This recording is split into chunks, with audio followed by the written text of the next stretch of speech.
Hello, everybody. Today is April 16th, and we're doing 3 categories that I instantly forgot. It's the ones we didn't do yesterday. Because we just did government. Government was all day Tuesday. This is business, social, security. Move. Ooh. She got them without any help. Without any help, I had to think about it for a second. This is one that we've talked about before, but the lawsuit is progressing. We're getting some tidbits out of it, and this company is having to admit the dark secret of video games and software in general. Polygon headline is Ubisoft holds firm that in the Crew lawsuit, you don't own your video games. So they took the servers offline, which meant that people can't play. So the game doesn't do anything. And so Ubisoft says, yeah, you don't own your game. It doesn't matter. Like, you're just deal with it. There is some documentation submitted by the plaintiffs that say that the servers will be online until 2099. But Ubisoft says, no, it doesn't matter. We licensed it to you, and we can change the license at any time. So this is going to be an interesting court case. But there's a fun wrinkle here that they might get them on, which is this is in California. In California, they got these rules about gift cards and stuff like that, and that you can't just, because gift cards, most people don't empty them out. And what's left over gets flushed back into like the banking system, and it's a huge windfall for a lot of these companies. They never have to pay. And so they're saying, hey, I bought DLC or cosmetics or whatever. That's a digital purchase, and you have to honor that forever in California or give me my money back. Ubisoft doesn't want to give them their money back. In fact, Ubisoft only offered money back to people that had bought the game in the last 30 days, the last 90 days. They also tried to do some creative interpretations of the statute of limitations to try to get around the lawsuit, but the judge was not having that. And the surveillance that is ubiquitous in our lives is going to get a little bit of an upgrade. Google Maps is launching tools to help cities analyze infrastructure and traffic. So they're going to give access to Google's Earth Engine and BigQuery so cities can see just how often certain roads are congested. Because you know how Google figures out how the road is congested? They look at the GPS coordinates of all of the phones. We had that story a few years ago where a guy just dumped a bunch of phones in like a downtown area, and then it immediately was like, this area's got a lot of traffic right now. Yeah, it was like a Red Ryder wagon full of phones, and he was just pulling it behind him. It's like, oh, this is really congested. And we talk a lot about, the horrible things that the corporations are doing, but we do have to remember that the consumers are stupid. Star Citizen hits an insane crowdfunding milestone despite no release date, $800 million. There are enough people playing and contributing. They have $800 million of funding. They're also working on a spin-off game that has some famous voice actors in it. A spin-off game? It's a single player. It's like the DLC that for early access. It's like, wait a minute. So yeah, now they do count everything as crowdfunding, right? So like when you buy things from like those ridiculous, the ships that cost $10,000 or whatever they are. You know, the ones that came with those Optane drives we bought like 5 years ago, those are worth like $2,000 or $3,000 each now. So all of that is counted as crowdfunding. So that 800 million is everything, but that's still a staggering number. When asked about the release date during this press conference, I don't know. We don't know. Someday. What's going to release? We're going to release this as a combo package with those final Ice and Fire books that come together. And Half-Life 3.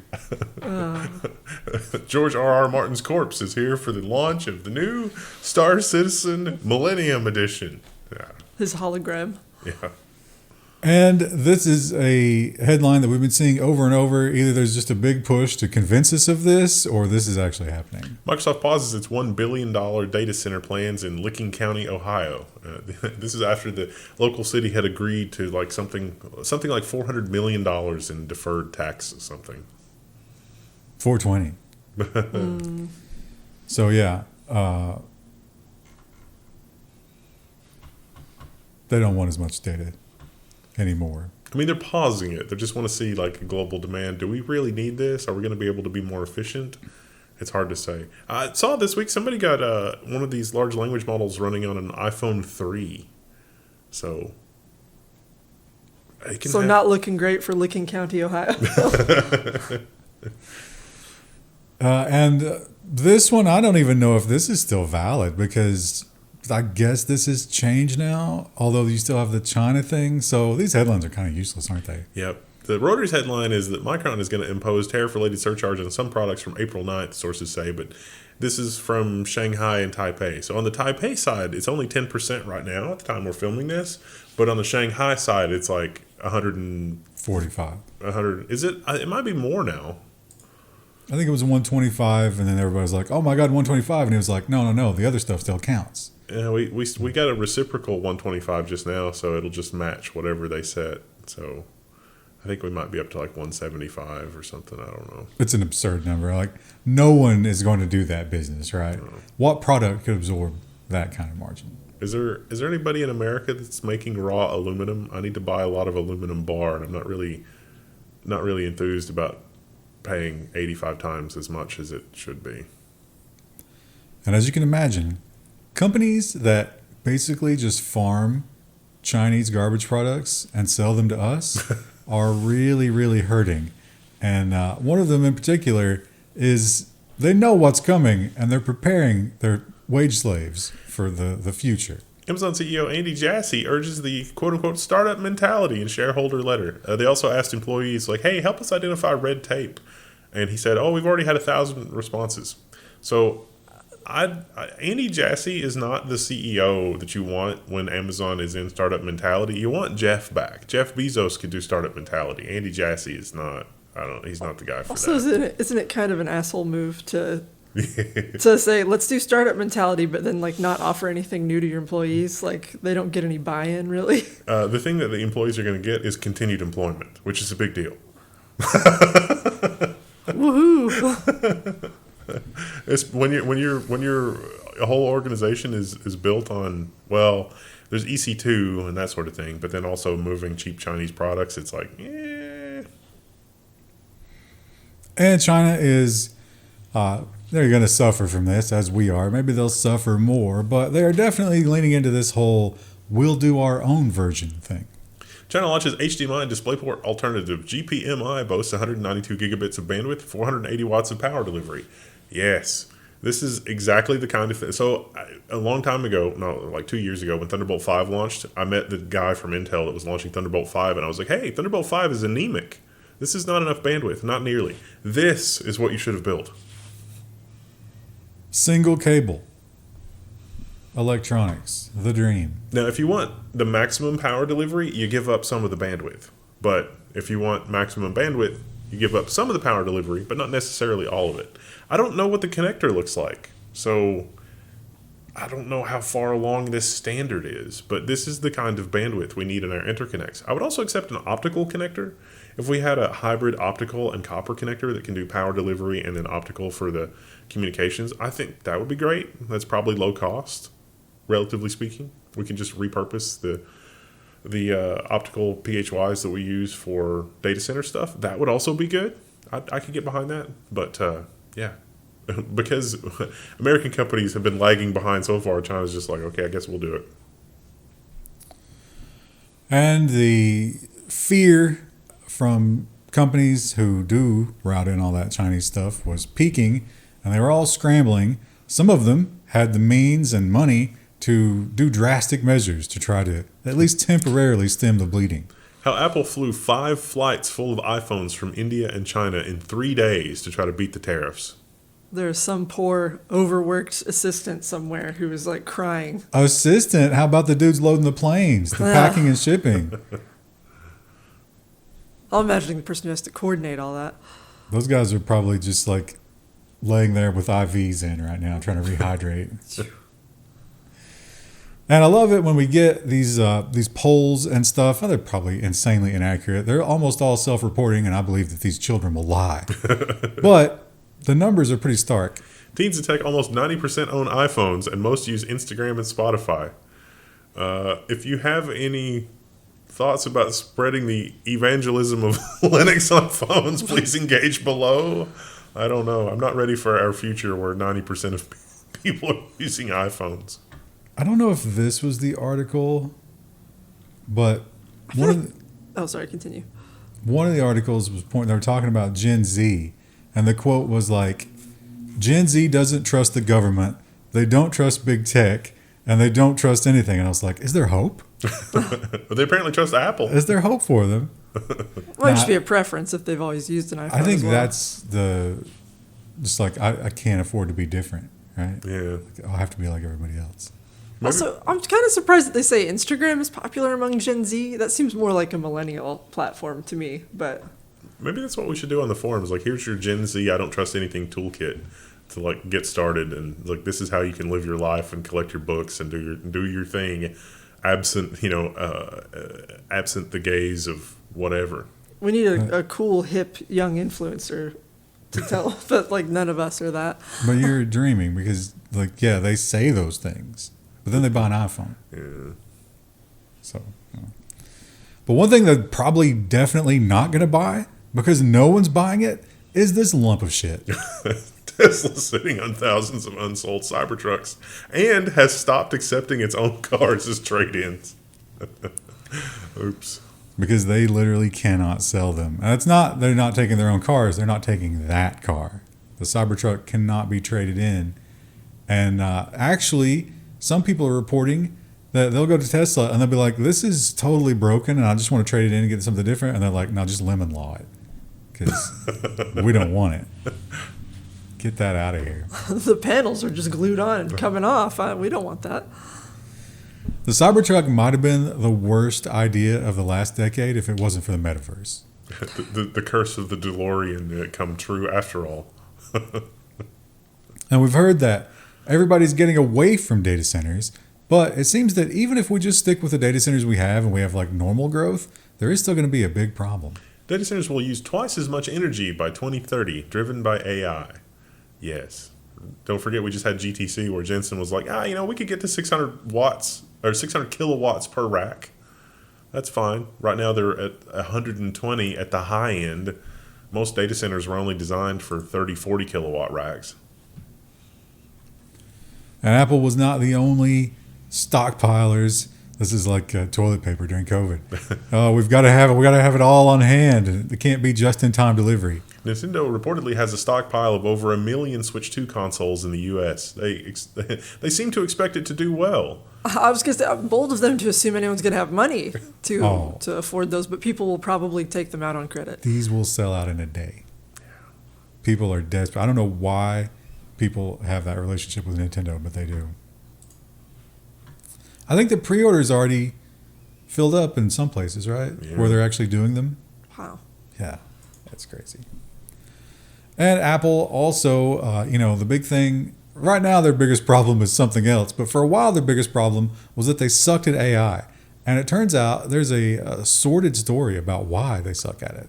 Report reveals internal chaos behind Apple's Siri failure. And that is the marketing team demoed a bunch of stuff the engineers had no idea they were supposed to be working on or building. So they were going to do what they called Minnie Mouse and Mighty Mouse, which was Minnie Mouse to run on the phone, Mighty Mouse to run in the cloud. And then at some point they were like, no, we're not doing that anymore. Let's just do cloud. And then after that they were like, I don't know, maybe we should just use other LLMs. And it just kept changing. And they never created anything. It's kind of wild because if you have Home Assistant and you just run like a 7 billion parameter model on like your home computer, you have an assistant that is far more functional than Siri. And if Apple didn't lock down the operating system to the point that it's hard to automate it, to like click on the screen and launch applications and that sort of thing, you literally could run your own assistant that is thousands of times smarter than the current state of Siri. And that's also one of the things causing panic inside Apple. It's like they're looking at like stuff their employees have cobbled together from the internet that is dramatically better than anything Apple has. But Apple is also like, they won't let you use those products because they've gotten themselves into trouble a couple times when they've used open source stuff and then they didn't want to open source the changes that they made because of the license or whatever. And so Apple's kind of in a catch-22 now in that they have nothing. And we will all have nothing soon. And if things continue to go like they are, then maybe we'll live in a world where we just have to scrounge and, make things last, make them work, repair them. I know it's illegal, but maybe that'll change when we end up like this. The rise of Frankenstein laptops in New Delhi's repair markets. So India's repair culture gives new life to dead tech. This is a net positive for everyone. It's a net positive, but the guy in there is like, I've developed a mystery cough, and I'm not sure if it's because I've been handling lead and cadmium all day, but hey, it feeds my family, so I guess it's fine. Well, maybe we'll have a vent over our workers. Yeah. I mean, look at this little place. This reminds me of the school. So he talks about a brand new laptop in India will run you around $600, but he can put one together for you for about $110. That'll work. It's not going to be great. It's not going to be fast, but you can do your work or you can do your schoolwork or whatever. And you don't have to throw everything away. This was very obtuse. I think the reason I clicked on this, the idea here, is if you understood the same thing, was when we talked about those like just growing humans without brains. Well, apparently we're going to do that for medical testing. And, there was a lot of talk about, it's like, oh, they don't even have a sensory, any kind of thing like that. No, they specifically say it here. Yeah. Oh, yeah, they need sensory stuff so we can test like pain and things. Yeah, human assembloid model of the ascending neural sensory pathway. So this is literally the torment nexus. The torment nexus that I'm always joking about. We built, it's, the humanoid, but now it can also feel pain. The paper was rejected when it was submitted under that name. So if this is like step 2, and we're already giving it a nervous system so that it can suffer for our profit, what does step 6 look like? I'm not sure what the weapons are going to look like in the next war that the world fights, but the war after that is going to be rocks and sticks. And the IRL streamers, boy, is that a plague on humanity. And for whatever reason, they're targeting Asian countries now. Like, I don't know what the appeal is there, but one man definitely chose the wrong Asian country. What did Vitaly Zdorovetskiy do? The Russian YouTuber arrested in the Philippines, deportation delayed. Apparently he was stealing things and causing a disturbance. So much worse than that. The videos are astonishing. I didn't watch the videos. Oh my God. He deserves everything. Now, normally you would get deported for something like this, which is probably what he expected. But they are so upset about this. They're like, no, we're not going to deport him. We're going to put him on trial. A trial in the Philippines can take 2 to 3 years to play out. In the meantime, he will be in holding with an average temperature of 96 degrees Fahrenheit, high humidity, and maybe forced labor. Oh, also, look at the size of this guy. He's like a bodybuilder. He gets a stipend from the government to feed him 70 pesos a day. It's like $1 something. He's going to be joining you on the rice and beans diet. Yeah, I was going to say, I enjoyed the oatmeal. But yeah, no, bad enough things cannot happen to these people. It's great to see. I don't know about Megan. Do you guys know about Megan? This is apparently like a Chucky style. I remember seeing ads for it like a year or so ago. But the thing about the headline here is that Meta has decided that, how like when people use their phone in theaters and it's annoying, they want to make that just commonplace. They want to make that the norm.